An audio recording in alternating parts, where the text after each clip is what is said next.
প্রতিটি ট্যাবলেটে রয়েছে ক্যালসিয়াম ল্যাকটোলেট আপনার 300 মিলিগ্রাম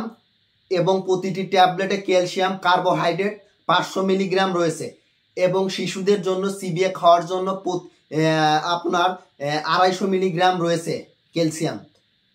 এবং ইনজেকশনের ক্ষেত্রে আপনার 2 মিলিগ্রাম অ্যাম্পুলে রয়েছে আপনার 100 মিলিগ্রাম ক্যালসিয়াম এবং ক্যালসিয়াম খাওয়ার ক্ষেত্রে সতর্কতা যাদের ক্ষেত্রে যেমন যারা কিডনি রোগে বহুদিন ধরে ভুগছেন তাদের ক্ষেত্রে ক্যালসিয়ামটি খাওয়ার সতর্কতা বা অবলম্বন করতে হবে এবং ক্যালসিয়াম আপনার ডাক্তারের পরামর্শ ছাড়া না খাওয়া উচিত এবং ক্যালসিয়াম খাওয়ার পার্শ্ব প্রতিক্রিয়া যে পার্শ্ব প্রতিক্রিয়াগুলো মূলত দেখা দিয়ে থাকে যেমন আপনার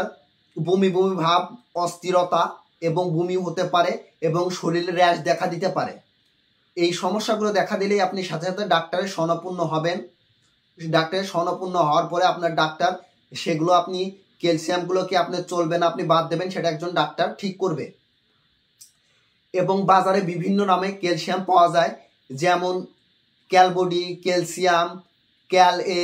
ক্যাল ডি এই ধরনের বিভিন্ন নামে বাজারে ওষুধগুলো পাওয়া যায় আপনার প্রতিদিন এই ওষুধটি প্রতিদিন